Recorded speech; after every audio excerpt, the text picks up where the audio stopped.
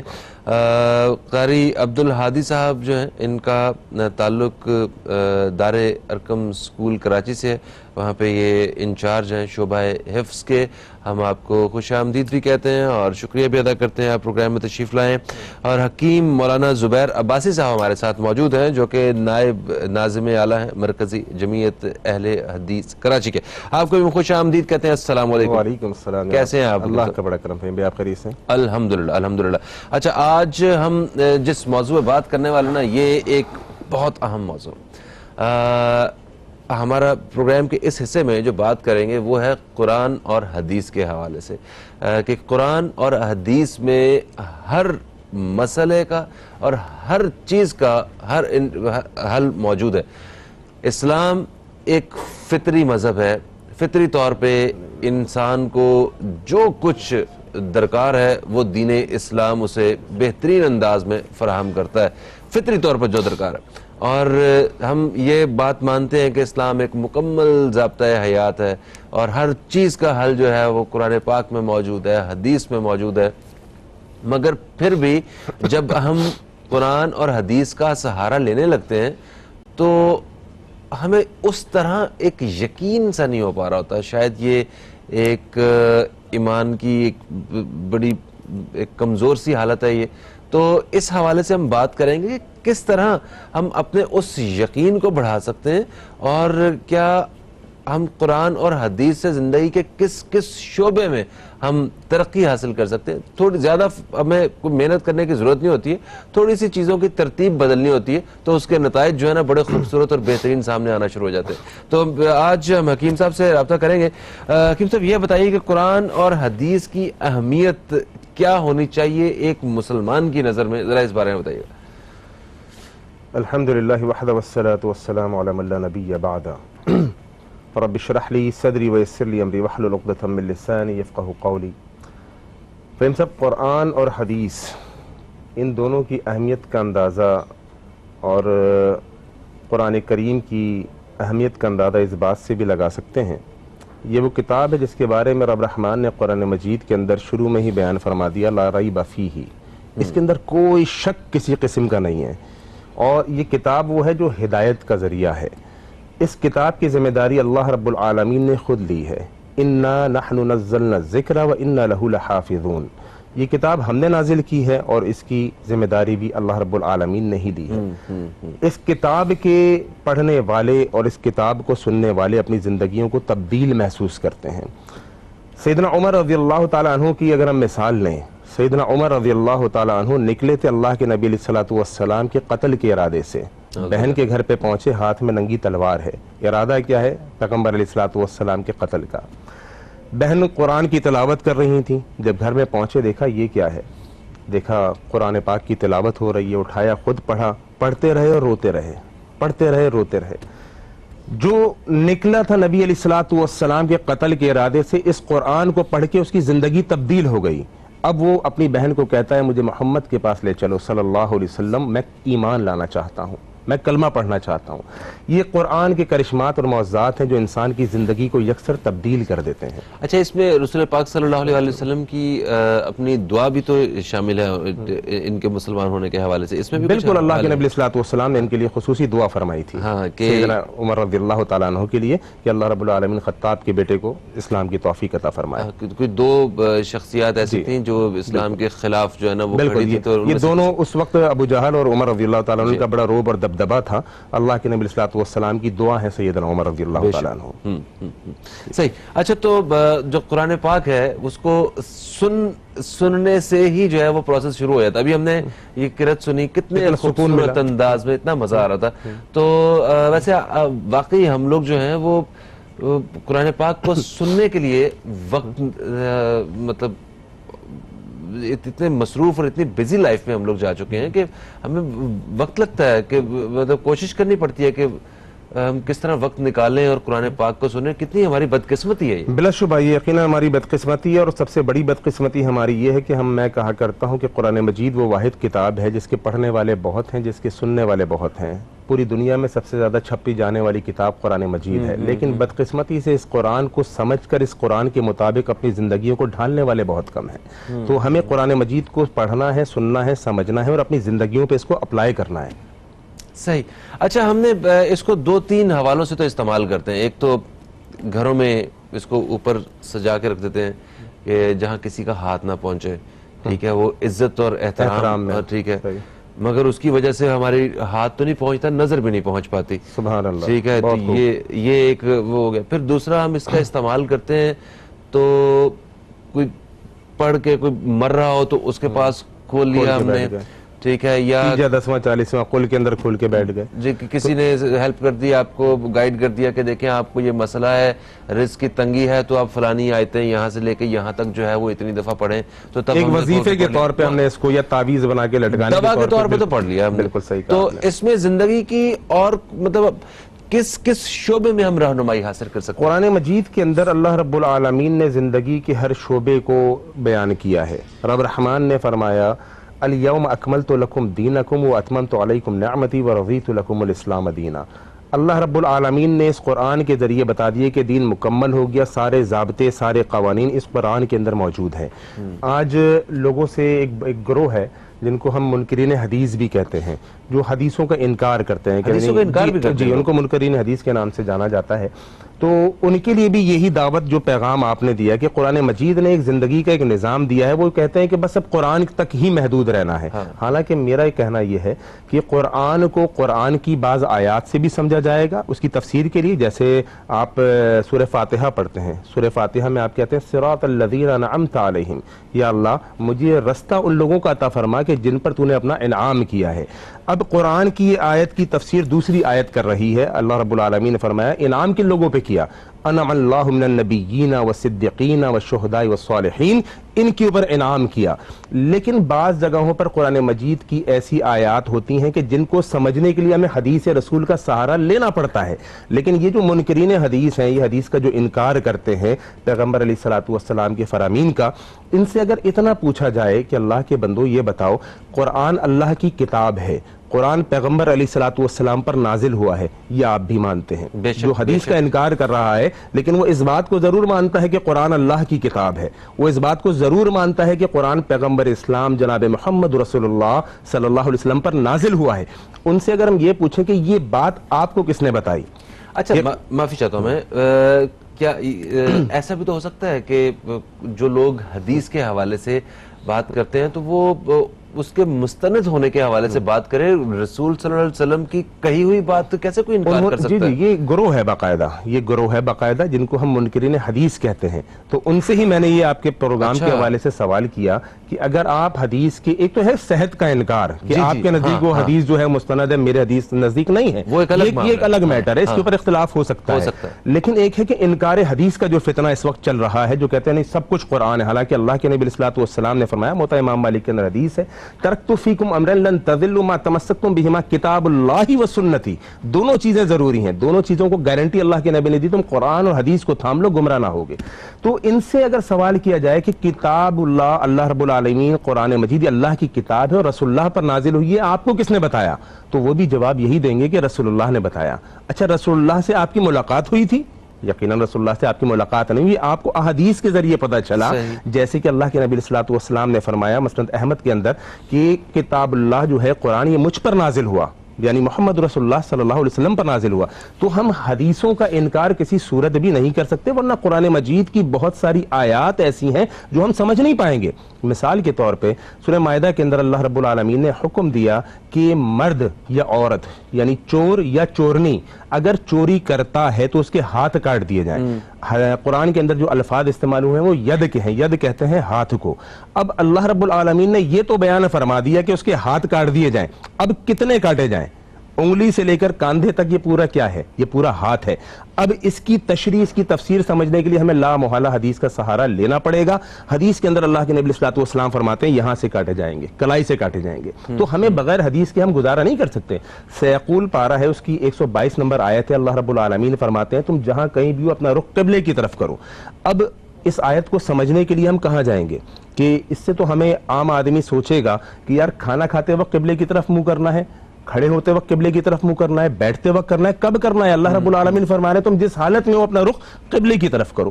اب حدیث رسول بیان کرتی ہے کہ جناب آپ نے نماز کے وقت اپنا رخ قبلے کی طرف کرنا ہے.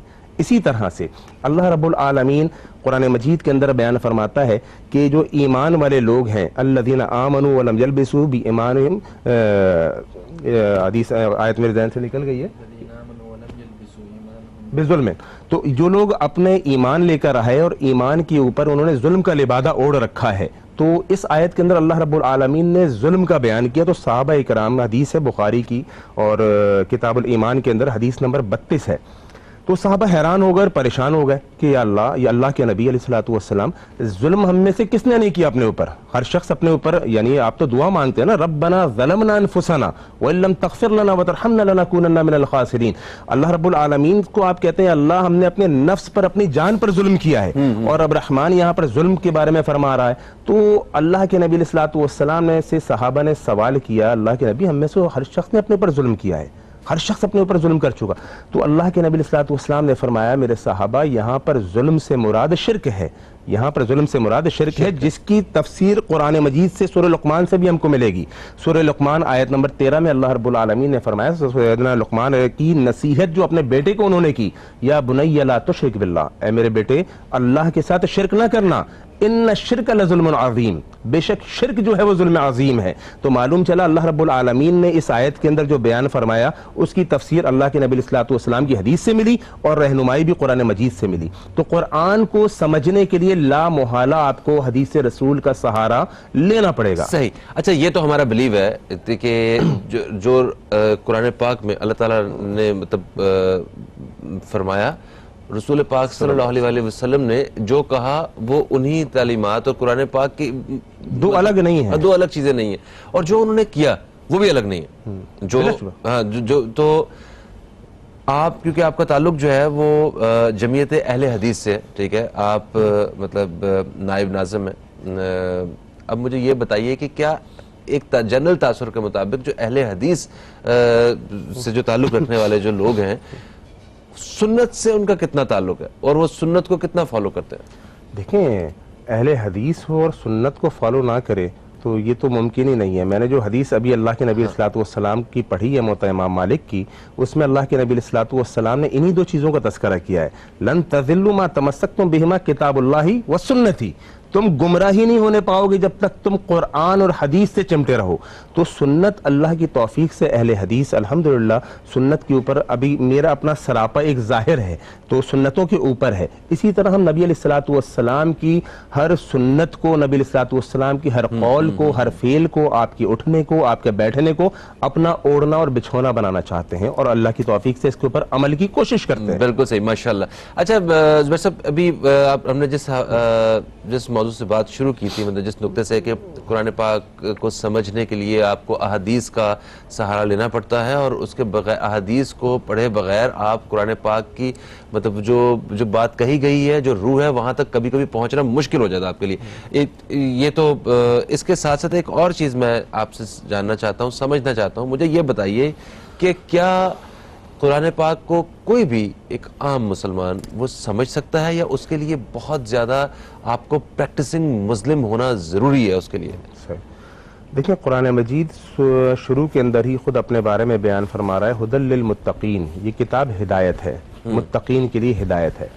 قرآن مجید کو یقیناً سیکھنا چاہیے. یقیناً قرآن مجید کو اللہ رب العالمین نے بھی فرمایا فَاسْأَلُوا أَهْلَ الذِّكْرِ إِن كُنتُمْ لَا تَعْلَمُونَ. جس مسئلے میں تم لا علم ہو اس کے لیے علماء سے تمہیں رہنمائی لینا پڑے گی. یہ تو اپنی جگہ طے شدہ قانون ہے. لیکن ہمیں یہ اس دور حاضر کے اندر دیکھنے کو اور سننے کو ملا ہے کہ لوگ کہتے ہیں کہ قرآن خود سے مت پڑھنا ورنہ گمراہ ہو جاؤ گے. تو یہ اتنا خطرناک لفظ ہے کہ جس کی وجہ سے گمراہی ہو رہی ہے. قرآن پڑھنے سے کوئی گمراہ ہوگا؟ اس سے تو ہدایت ملے گی. قرآن سے تو ہدایت ملے, ھدی للمتقین, یہ تو ہدایت والی کتاب ہے. لیکن ہمیں قرآن و حدیث سے روکا جا رہا ہے کہ قرآن کو خود سے نہ پڑھنا ورنہ گمراہ ہو جاؤ گے. نتیجہ کیا نکلا کہ قرآن نہ پڑھنے سے آج ہم گمراہ ہو گئے. جتنے آج اس وقت یہ فرقہ واریت چل رہی ہے, جتنے آپس میں دشمنیاں چل رہی ہیں, لسانیت چل رہی ہے, تعصبات چل رہا ہے, شرک و بدعات کی خرافات چل رہے ہیں, وہ سب اس قرآن کی تعلیمات سے دوری کا نتیجہ ہے. قرآن سے جو جڑتا ہے وہ ہدایت پاتا ہے. میں نے حضرت عمر رضی اللہ تعالیٰ عنہ کی مثال پیش کی. حضرت عمر رضی اللہ تعالیٰ عنہ حالت کفر میں نبی کے قتل کے ارادے سے نکلتے ہیں, قرآن پڑھتے ہیں اور آنسو بہاتے ہیں اور ہدایت پا جاتے ہیں. تو قرآن پڑھ کے کوئی گمراہ نہیں ہوگا انشاءاللہ. قرآن پڑھ کے انشاءاللہ بندہ ہدایت یافتہ ہوگا. صحیح.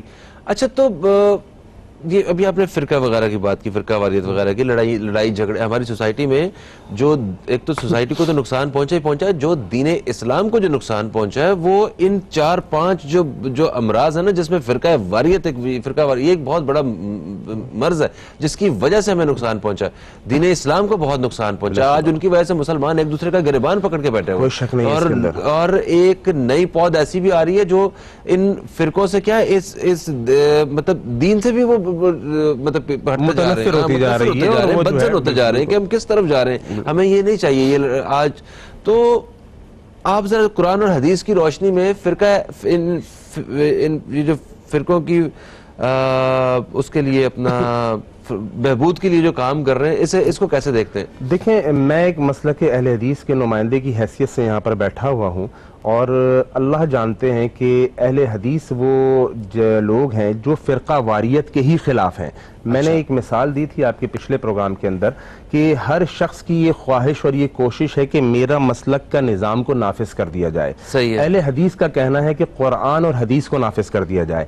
اچھا, قرآن اور حدیث یہ وہ چیز ہے جس کے اوپر سب کا اتفاق ہے. کوئی بھی مسلک کا ماننے والا قرآن اور حدیث کا منکر نہیں ہو سکتا, کیونکہ سب ہمارے مسلمان بھائی ہیں. کسی بھی فرقے سے تعلق رکھتا ہو, کسی بھی مسلک سے تعلق رکھتا ہو, جو لا الہ الا اللہ محمد رسول اللہ پڑھتا ہے, اللہ رب العالمین کی توحید کا اقرار کرتا ہے, اس کے ساتھ شرک نہیں کرتا, وہ انشاءاللہ ہمارا بھائی ہے. اور اس فرقہ واریت کے خاتمے کا حل بھی یہی قرآن و حدیث کے نظام کا نفاذ ہے.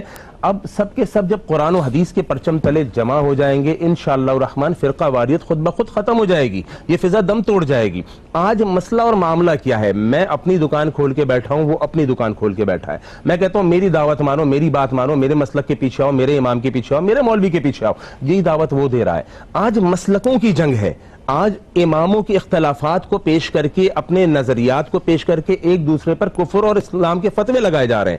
میں ایک عام بات کہتا ہوں کہ ہمارے دیوبند مسلک کے ماننے والے جو میرے محترم بھائی ہیں وہ بھی امام ابو حنیفہ رحمۃ اللہ علیہ کے فالوورز ہیں, اور اسی طرح میرے بریلوی مسلک کے جو ماننے والے بھائی ہیں وہ بھی امام ابو حنیفہ رحمۃ اللہ علیہ کے فالوورز ہیں. دونوں اپنے آپ کو حنفی کہتے ہیں, لیکن آپ دیکھیے کہ کوئی انتہا ہے کہ دونوں کہتے ہیں کہ ایک دوسرے کے پیچھے نماز نہیں ہوتی, دونوں ایک دوسرے پہ فتویٰ بازی کرتے ہیں.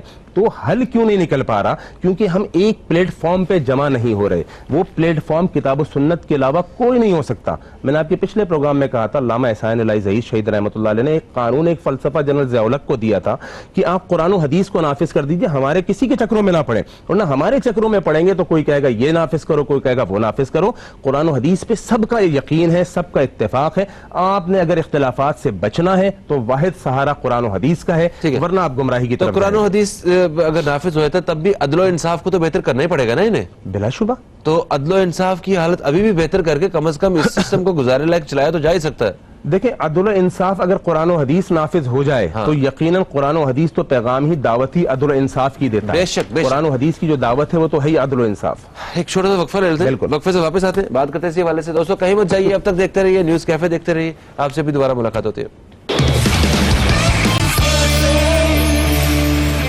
ویلکم بیک، آپ دیکھ رہے ہیں نیوز کیفے، میں ہوں فہیم عباس، اور آج ہم اپنے پروگرام میں بات کر رہے ہیں قرآن اور حدیث کے حوالے سے کہ قرآن پاک اور حدیث کی مدد سے ہم زندگی کے ہر شعبے میں مدد حاصل کر سکتے ہیں اور کامیابی حاصل کر سکتے ہیں. میرے ساتھ موجود ہیں حکیم مولانا زبیر عباسی صاحب اور قاری عبدالہادی صاحب. قاری عبدالہادی صاحب، آپ بھی کوئی سوال کر سکتے ہیں حکیم صاحب سے. میں کیا جواب دوں گا کسی سوال کا؟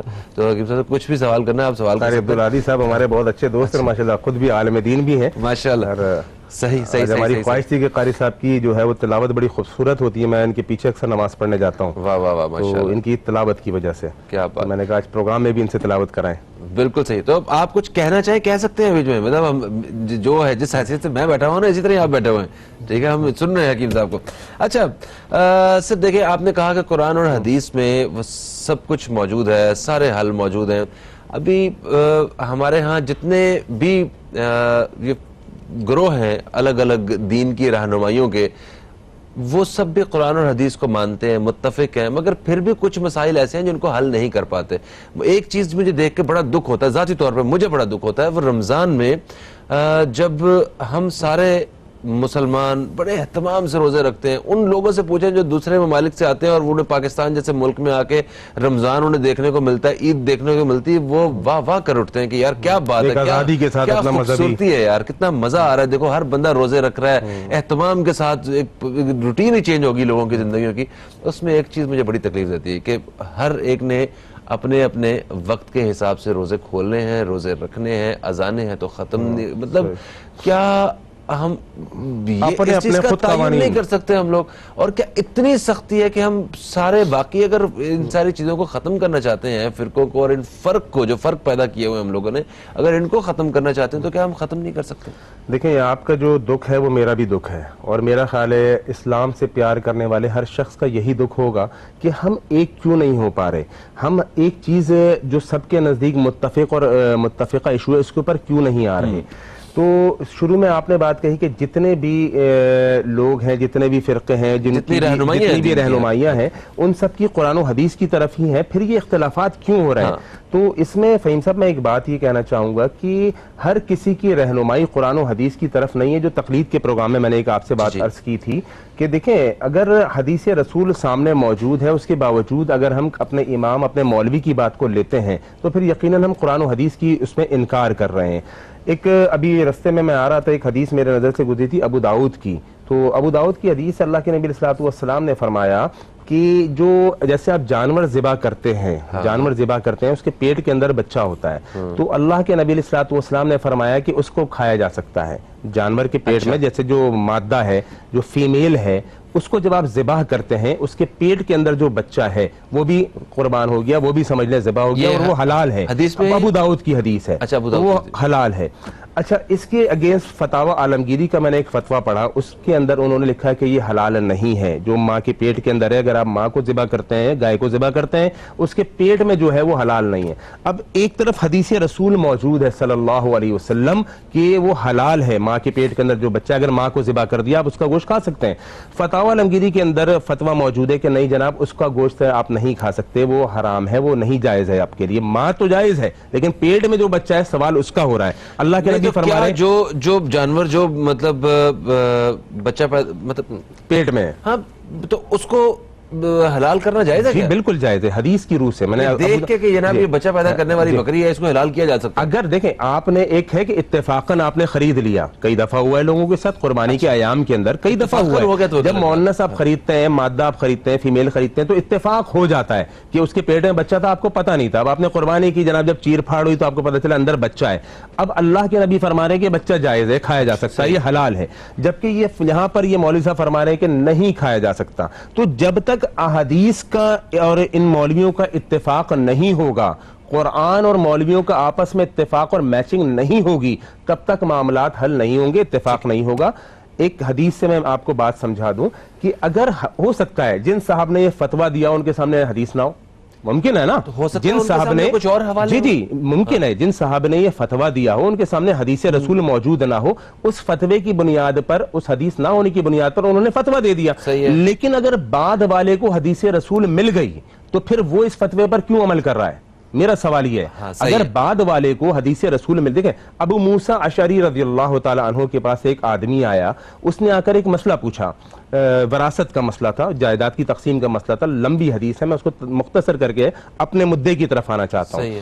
اس نے ابو موسیٰ اشعری رضی اللہ تعالیٰ عنہ سے مسئلہ پوچھا. ابو موسیٰ اشعری رضی اللہ تعالیٰ عنہ نے وراثت کی تقسیم کا مسئلہ اس کو بتایا، لیکن یہ کہہ کر بتایا کہ میرے علم میں حدیث رسول نہیں ہے، میں اپنی دانش سے، اپنے ذہن سے آپ کو مسئلہ بتا رہا ہوں، لیکن میرے اس فتوے کی جا کے پوچھ لینا، عبداللہ بن مسعود سے تصدیق کر لینا رضی اللہ تعالیٰ عنہ، جو بڑے صحابہ کے اندر اور علماء کے اندر شامل ہوتے تھے.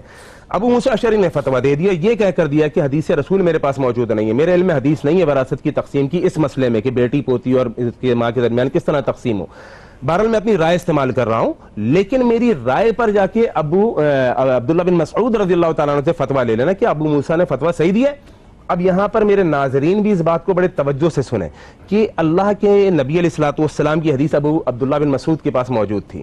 عبداللہ بن مسعود رضی اللہ تعالیٰ عنہ نے سائل کو کہا کہ اس مسئلے میں میرے پاس حدیث رسول موجود ہے، وراثت کا جو مسئلہ تم پوچھ رہے ہو کہ بیٹی ماں اور پوتی کے اندر کس طرح تقسیم کرنا ہے، یہ اس کی حدیث رسول میرے پاس موجود ہے، اور ابو موسیٰ اشعری نے جو تم کو فتویٰ اپنی رائے سے دیا ہے وہ غلط ہے.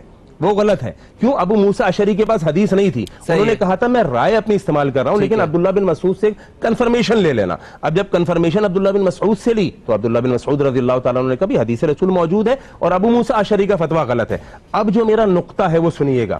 ابو موسیٰ اشعری کا فتویٰ غلط ہو گیا. عبداللہ بن مسعود نے کیا کہا؟ عبداللہ بن مسعود رضی اللہ تعالیٰ عنہ نے کہا حدیث رسول ہونے کے باوجود کہ میرے سامنے حدیث رسول موجود ہے، اگر میں وہی فتویٰ دیتا جو ابو موسیٰ اشعری نے دیا ہے تو میری گمراہی کے لیے کافی تھا. بالکل صحیح، میری گمراہی کے لیے کافی تھا. لاجیکل ہے. مینز مراد کیا ہے کہ ابو موسیٰ اشعری گمراہ نہیں ہوئے کیونکہ ان کے سامنے حدیث رسول نہیں تھی. انہوں نے اپنی رائے کا استعمال کیا اور کہا کہ میرے پاس صاف بول دیا حدیث رسول نہیں ہے.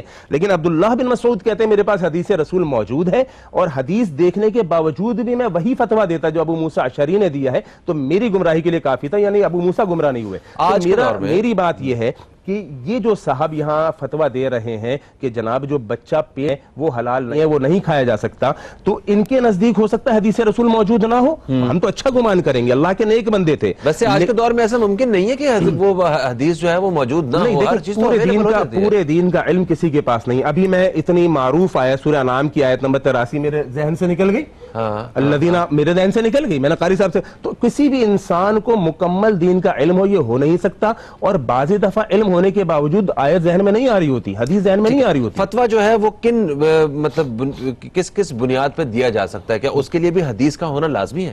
بغیر قرآن و حدیث کی رہنمائی کے تو آپ کوئی فتویٰ دے ہی نہیں سکتے. تو انہوں نے پھر اس کے بغیر کیسے؟ انہوں نے نہیں دیا ہوگا. میرا ایمان ہے، میرا یقین ہے یہ اللہ کے نیک بندے تھے. کسی بھی امام کے بارے میں میری اپنی رائے یہ ہے کہ یہ لوگ اللہ کے نیک بندے تھے. یہ وہ لوگ تھے جن کے بارے میں آپ نے پچھلے پروگرام میں کہا کہ میری حدیث کے صحیح حدیث کے مقابلے میں میری رائے آ جائے تو میری رائے کو دیوار پہ دے مارو. یہ وہ لوگ تھے جو کہا کرتے تھے وَإِذَا صَحَّ الْحَدِيثُ فَهُوَ مَذْهَبِي، جو صحیح حدیث ہے وہ ہمارا مذہب ہے. میرا ان پہ کوئی کلیم نہیں ہے، یہ اللہ کے نیک بندے تھے. میں ان کی بات کر رہا ہوں کہ جو ان کے بعد والے ہیں، اور ان کے بارے میں حسن ظن رکھتا ہوں کہ ان کے پاس حدیث رسول موجود نہیں ہوگی. انسانی علم ہے ناقص ہے، مکمل نہیں ہے. ہاں ٹھیک ہے، تو وہ جو ان کا فیصلہ ہے وہ مطلب اسے حرف آخر مت سمجھا جائے. جب قرآن پاک میں کچھ حوالہ مل گیا یا حدیث میں مل گیا تو آپ اس کی طرف رہنمائی، اس کی طرف آ جائیں. اللہ انشاءاللہ رب العالمین آپ سے اس پہ راضی ہو جائے گا اور ان سے بھی راضی ہوگا، چونکہ انہوں نے اپنا اجتہاد کیا تھا، وہ غلط نکل گیا.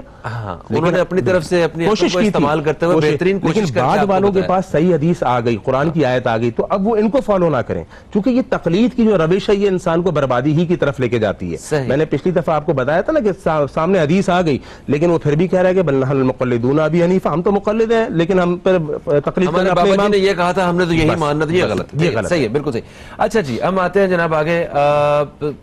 کچھ ایسے معاملات ہیں جو قرآن پاک اور حدیث کی روشنی میں ایک جنرل تاثر ہے کہ وہ اس میں حل نہیں ملتا ہے، اس لیے کہ ہمیں کسی نہ کسی کی مدد کی ضرورت ہوتی ہے اس میں، کسی ایسی ہی شخصیت کی. جیسے فرض کریں کہ سفر کا معاملہ ہے. اب سفر تب بھی ہوتے تھے، تب ہو سکتا ہے کہ جو 100 کلومیٹر کا سفر ہے وہ 2 دن میں طے ہوتا ہو. آج 100 کلومیٹر کا سفر 2 گھنٹے میں طے ہوتا ہے. ٹھیک ہے، وہ جہاز پہ سفر ہوتا ہے، وہ پتہ نہیں کتنے ہزاروں کلومیٹر جو ہے وہ کچھ گھنٹوں میں طے کر لیتے ہیں. تو آج دنیا کا چکر لگ جاتا ہے آدھے دن میں. تو مجھے یہ بتائیے کہ اس لیے جو سفر کے حوالے سے جو احکامات ہیں وہ اس دور جدید میں تھوڑا سا کوئی اس میں ریلیکسیشن یا کوئی فرق آپ محسوس کرتے ہیں کہ اس میں واقعی کسی کی رہنمائی کی ضرورت ہے؟ ہمیں رہنمائی کی قدم قدم پر ضرورت ہے، رہنمائی کے بغیر نہیں چلا جا سکتا، لیکن رہنمائی کتاب و سنت سے چاہیے، قرآن اور حدیث سے چاہیے. تو ہمارا اہل حدیث کا دعویٰ یہ ہے، ہم یہ سمجھتے ہیں اور یہ کہتے ہیں اور اس بات کا دعویٰ کرتے ہیں، کوئی مسئلہ ایسا نہیں ہے کہ جس کا حل قرآن اور حدیث میں موجود نہ ہو. اب یہ آپ نے جو سفر کا سوال کیا، جہاز نہیں تھے بھی اس وقت، جہاز نہیں تھے مثال کے طور پہ اس وقت نا، گاڑیاں نہیں، اب ہم کہاں سے قرآن و حدیث میں جہاز نکال کے لائیں؟ صحیح ہے. اب یہ ایک سوال ہے جو ہمیں پھنسانا چاہتے ہیں. وہ کہتے ہیں بھئی آپ اہل حدیث ہیں، آپ دعویٰ کرتے ہیں کہ جناب قرآن و حدیث میں تو ہر مسئلے کا حل موجود ہے، آپ ذرا یہ ہوائی جہاز کا سفر ہم کو قرآن و حدیث سے دکھائیے کہ ہم نے ہوائی جہاز میں نماز پڑھنی ہے، ہم کس طرح سے پڑھیں؟ تو میرے بھائی بات اس کے اندر یہ ہے، اس بات کو سمجھ لیجئے، یہ قرآن و حدیث دشمنی نہیں ہے. ہمیں قرآن و حدیث سے کس بات کی خار ہے، کس بات کا مسئلہ ہے کہ ہم اس کو قرآن و حدیث سے ہر کسی کو دور کرنا چاہتے. ہماری کوشش مسلک اہل حدیث کی یہ ہے کہ ہم لوگوں کو قرآن و حدیث سے جوڑیں، اجتماعیت کو قرآن و حدیث سے جوڑیں، اور ہم اس بات کو ثابت کریں گے کہ انشاءاللہ الرحمن ہر مسئلے کا حل اللہ رب العالمین نے قرآن مجید کے اندر اور پیارے نبی علیہ الصلوۃ والسلام کی احادیث میں موجود ہیں. اب دیکھیے، قرآن مجید اور احادیث کے اندر کچھ بنیادی قوانین موجود ہیں.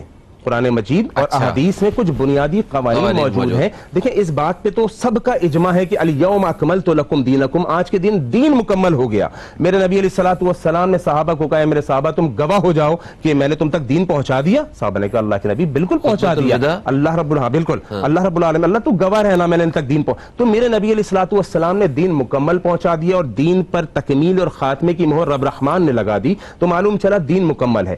اب کچھ فارمولاز موجود ہیں، کچھ قوانین موجود ہیں. تو یہاں پہ ایک چھوٹا سا وقفہ چاہیے مجھے، ہم خطبۃ الوداع پہ یہاں پہ ہم ذرا بریک لے رہے ہیں کہ اللہ تعالیٰ کے جو رسول پاک صلی اللہ علیہ وسلم ہیں انہوں نے یہ فرمایا کہ میں نے آج دین مکمل کر دیا. ٹھیک ہے، یعنی جو مکمل دین تھا وہ پہنچا دیا. ٹھیک، ایک وقفے کی طرف بڑھ رہے ہیں، وقفے سے واپس آتے ہیں. تو یہیں سے دوستوں ایک وقفے کے بعد ہم پھر سے آپ دوستوں کی خدمت میں حاضر ہو چکے ہیں، اور آج پروگرام کے اس حصے میں ہم بات کر رہے ہیں قرآن اور حدیث کی اہمیت کے حوالے سے. میرے ساتھ موجود ہیں حکیم مولانا زبیر عباسی صاحب، قاری عبد الحادی صاحب. کیسے سب ٹھیک ٹھاک ہیں آپ؟ الحمدللہ. آپ کچھ بتائیں نا ہمیں، آپ بھی تو کچھ کہیں اس میں. شیخ صاحب سے ہم مستفید ہو رہے ہیں ماشاءاللہ کافی. ہاں ماشاء اللہ. اچھا زبیر صاحب، ابھی بات کرتے حجۃ الوداع کی، کہ اس میں وہ آخری جو خطبہ تھا اس میں دین کو، جو مکمل دین جو ہے وہ پہنچا دیا گیا. تو اس کے بعد مطلب کیا کیا چھوٹی موٹی جو تبدیلیاں جو ہیں وہ ہوئیں، اس کے بارے میں تھوڑا سا بتائیے. ہماری اس میں بات چل رہی تھی کہ کیا قرآن و حدیث کے اندر ہر مسئلے کا حل موجود ہے. اس پر میں نے ایک مثال آپ کو دی تھی کہ اللہ کے نبی علیہ الصلوۃ والسلام نے صاف فرما دیا کہ یہ دین میں نے پہنچا دیا ہے، صحابہ نے اس کی گواہی دے دی، اور خود قرآن مجید میں اللہ رب العالمین نے بیان فرما دیا کہ دین مکمل ہو چکا ہے. تو جب دین مکمل ہو چکا ہے تو اس کے اندر ہر مسئلے کا حل موجود ہے. وہ چاہے آج 1450 سال کے بعد بھی اگر کوئی مسئلہ پیش آتا ہے، جیسے آپ نے ایروپلین کی مثال دی کہ ایروپلین پہ ہم سفر کر رہے ہیں وہاں پہ نماز کس طرح پڑھیں, قرآن و حدیث کے اندر کہاں موجود ہے. تو محترم اس کے لیے میں نے عرض کیا کہ کچھ قوانین قرآن مجید کے اندر موجود ہیں جن کو ہم ہر چیز میں اپلائی کریں گے. دیکھیں حدیث کے اندر آتا ہے کہ اللہ کے نبی علیہ الصلوۃ والسلام سے صحابہ نے سوال کیا کہ اللہ کے نبی علیہ الصلوۃ والسلام ہم سفر میں ہوتے ہیں سمندر میں کشتی کے اندر, اس زمانے میں کشتی تھی, اس زمانے میں کشتی تھی, تو ہم کشتی میں نماز پڑھتے ہیں تو کیا کریں, کھڑے ہو کر پڑھیں یا بیٹھ کر پڑھیں. میرے نبی علیہ الصلوۃ والسلام نے فتویٰ دیا کہ اگر تمہیں گرنے کا یا ڈوبنے کا ڈر ہے تو بیٹھ کر پڑھو, اور اگر ریلیکس پوزیشن میں سمجھتے ہو تو کھڑے ہو کر پڑھو. اب اس کو ہم قیاس کر لیں گے اسی ہوائی جہاز کے سفر کے اوپر کہ اگر جہاز میں یا ٹرین کے اندر آپ کو گرنے کا, چوٹ لگنے کا خدشہ ہے تو آپ بیٹھ کر پڑھیں, اگر آپ ریلیکس پوزیشن میں تو کھڑے ہو کر پڑھیں. لیں گے رہنمائی قرآن و حدیث سے ہی. اسی طرح بعض لوگ کنفیوز کرتے ہیں اور پریشان کرتے ہیں, جی بھینس کی قربانی حلال ہے, جائز ہے, بھینس کا اللہ کے نبی علیہ الصلوۃ والسلام کے دور میں یہ جائز ہے. تو اس کے لیے بھی میں عرض کرنا چاہوں گا کہ اس کے لیے بھی قوانین ہیں, جو قوانین اللہ کے نبی علیہ الصلوۃ والسلام نے حلال اور حرام جانور کے بیان کر دیے, اس پر ہم بھینس کو بھی سمجھ دیکھ کے کریں گے. ایک صاحب نے مجھے میسج باقاعدہ کیا, جی بھینس حلال ہے کہ حرام ہے. تو ان صاحب کو بھی اور سب کو بھی ایک پیغام میں دینا چاہتا ہوں کہ قرآن و حدیث میں ہر مسئلے کا حل موجود ہے. میرے نبی علیہ الصلوۃ والسلام نے فرمایا جو کچلی دانت والے جو جانور ہوتے ہیں, یعنی یہ جو باریک نوکیلے دانت جیسے ہمارے سائڈ کے نوکیلے دانت ہیں, یہ اللہ رب العالمین نے کس لیے عطا کیے ہیں, تاکہ گوشت کو چیدا جائے, گوشت کو پھاڑا جائے. یہ فرنٹ کے جو دانت ہیں سپاٹ دانت کہلاتے ہیں, پلین ایک جیسے ہمواری گوشت کے لیے نہیں بنے. اچھا, اب جتنے ایسے کچلی والے دانت والے جو جانور ہیں, جیسے کتا ہو گیا, شیر ہو گیا, جو گوشت خور ہیں, جی اس ٹائپ کے جو جانور ہیں جن کی یہ والے دانت ہیں, نوکیلے دانت جن کے ہوتے ہیں, کچلی والے دانت, کتا ہے, شیر ہے, چیتا ہے, اس ٹائپ کے تمام جانوروں کو اللہ کے نبی علیہ الصلوۃ والسلام نے حرام بتا دیا. اچھا, اب اس طرف آ جائیے, جو سپاٹ دانت ہیں, پلین جن کے دانت ہیں, بھینس کا اسی میں شمار ہوگا. بھینس کے دانت کچلی والے نہیں ہیں, نوکیلے دانت نہیں ہیں اس کے سائڈ کے فرنٹ کے, اس کے سپاٹ دانت ہیں, برابر دانت ہیں. تو اس حدیث کو سامنے رکھتے ہوئے, ایک فارمولے کو سامنے رکھتے ہوئے, ان قوانین کو قرآن و حدیث کے سامنے رکھتے ہوئے ہم انشاءاللہ ہر مسئلے کا حل بیان کر دیں گے. اللہ کے نبی علیہ الصلوۃ والسلام نے فرمایا جو پرندہ پنجے سے شکار کرتا ہے وہ حرام ہے. تو اسی طریقے سے قوانین جو ہیں وہ قرآن مجید اور احادیث رسول اللہ صلی اللہ علیہ وسلم کے اندر موجود ہیں. موجودہ دور حاضر کے تمام معاملات کو ہم اس پہ پرکھیں گے. ایک صاحب سے بات ہو رہی تھی کل پرسوں ہی, تو گٹر کے ابلنے پر بات ہوئی کہ جناب گٹر ابل رہے ہیں آج کل, ہر جگہ پر ابل رہے ہیں. اچھا, تو میں نے اس پر ایک بات کہی, میں نے کہا اس میں بھی حدیث رسول موجود ہے, اللہ کے نبی علیہ الصلوۃ والسلام کی حدیث کی نافرمانی ہو رہی ہے جس کی وجہ سے معاملات ہو رہے ہیں. کہنے لگا کیسے؟ میں نے کہا کہ دیکھو اللہ کے نبی علیہ الصلوۃ والسلام نے فرمایا تھا چھوٹی چھوٹی بستیاں قائم کی جائیں, چھوٹی چھوٹی بستیاں قائم کی جائیں تو تمام معاملات بہتر رہیں گے. آج آپ دیکھیے, آج بالکل انتظامی امور آسان ہو جائے گا. آج ایک 200 گز کا پلاٹ لیتے ہیں, 120 گز کا پلاٹ لیا جاتا ہے جس کے اندر ایک فیملی رہا کرتی تھی اور اس کے 5-6 افراد تھے. آج اس کے اوپر وہ بنائے جا رہے ہیں, پورشنز بنائے جا رہے ہیں. 120 گز کے اوپر 4 پورشن بنا دیے, 5 پورشن بنا دیے. ایک گھر جو ایک بندے ایک فیملی کے لیے 5 افراد کے لیے تھا, اس میں 6 فیملی آباد کر کے 30 افراد رہ رہے ہیں. تو یہ نظام ہوگا کہ نہیں ہوگا؟ گٹر ابلیں گے کہ نہیں ابلیں گے؟ وقفے سے پہلے ہم لوگ ویسے بات بھی اسی حوالے سے کر رہے تھے, شہر کراچی کے کچھ ایک مسئلہ تھا اس بارے میں. تو یہ مسئلہ شہر کراچی میں اگر کوئی بھی مسئلہ میں نظر آتا ہے تو اس کی بہت بڑی وجہ یہ بھی ہے کہ آبادی 2.5 کروڑ کے قریب آبادی ہے. بالکل. اب اس آبادی کو سنبھالنے کے لیے بھی ایک نظام چاہیے نا. بالکل, یہ بھی حدیث رسول کی نافرمانی ہے کہ میرے نبی نے چھوٹی بستیوں کی تعلیم دی تھی, ٹھیک ہے, دور دور دی تھی, لیکن آج اس کے اگینسٹ جا رہا ہے تو معاملہ سارے خراب ہو رہے ہیں. حکیم صاحب, پروگرام کا وقت اپنے اختتام کی طرف کس طرح آ گیا پتہ نہیں چل رہا. کچھ چیزیں, کچھ پوائنٹ نقطے رہ گئے ہیں, انشاءاللہ تعالی آئندہ پروگرام میں ہم ان کو ضرور زیر بحث لائیں گے. آپ کا بے حد شکریہ, آپ تشریف لائے. اور قاری صاحب آپ کا بھی بہت شکریہ. ہم آپ سے ایک دفعہ پھر سے جو ہے وہ قرأت سننا چاہیں گے انشاءاللہ تعالی. اگلے پروگرام میں ہم اس کا خاص انتظام رکھیں گے. اور دوستو, یقیناً آپ کو پروگرام پسند آیا ہوگا. اپنا جو فیڈ بیک ہے, جو آپ کی رائے ہے, وہ ہمارے فیس بک پیج پہ ضرور دیجیے گا. فیس بک پیج ہے www.facebook.com/newscafe.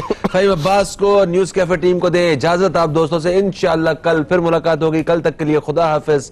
پاکستان زندہ باد.